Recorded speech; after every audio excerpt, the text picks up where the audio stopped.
chapter 4. Christ's fast of 40 days. He is tempted.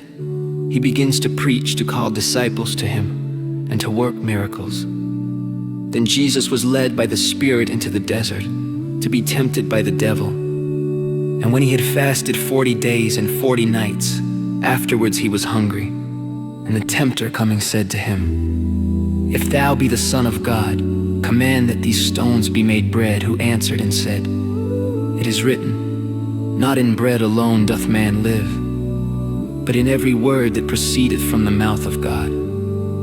And the devil took him up into the holy city, and set him upon the pinnacle of the temple, and said to him, "If thou be the Son of God, cast thyself down. For it is written, that he hath given his angels charge over thee, and in their hands shall they bear thee up, lest perhaps thou dash thy foot against a stone." Jesus said to him, "It is written again, thou shalt not tempt the Lord thy God."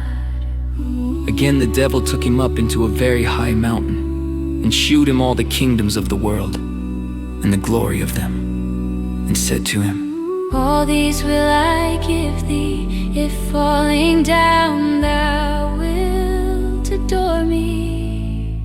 Then Jesus said to him, "Begone, Satan, for it is written, the Lord thy God shalt thou adore, and him only shalt thou serve."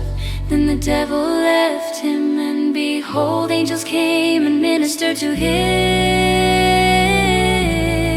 And when Jesus had heard that John was delivered up, he retired into Galilee, and leaving the city Nazareth, he came and dwelt in Capernaum on the sea coast, in the borders of Zabulon and of Nephthalim, that it might be fulfilled which was said by Esaias the prophet, "Land of Zabulon, and land of Nephthalim, the way of the sea beyond the Jordan, Galilee of the Gentiles.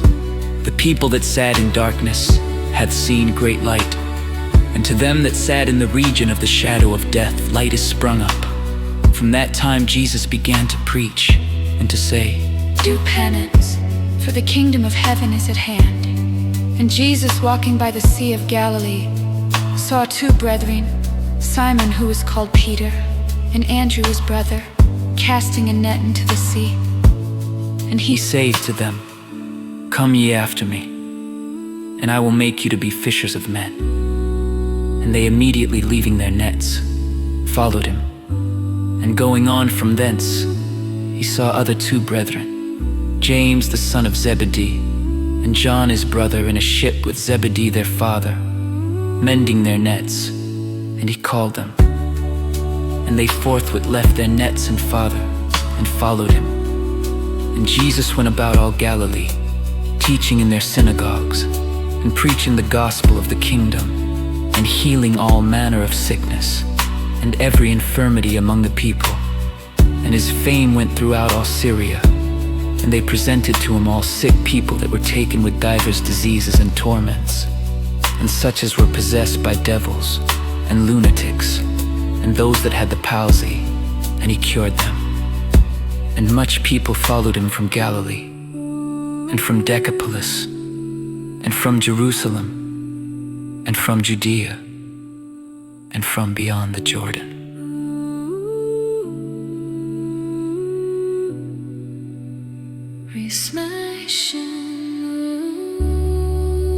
Matthew chapter 4 shows Jesus in the wilderness. Fasting and being tempted, Christ allowed himself to be tempted. Not because he could fall, but to show us how temptation is overcome. Where Adam failed, Jesus remained faithful, answering every temptation with the word of God, teaching us that true strength comes from complete trust in the Father. After victory in the desert, Jesus begins his mission and calls simple fishermen with the words, "Follow me." They left everything because the light of the world was calling. The message of this chapter is deep and personal. The same Jesus who overcame temptation now calls us to follow him. He walked through the desert first, so that when we face our own deserts, temptation, weakness, fear, we would know the path he did not just defeat the enemy for himself. He showed us how to stand. And even today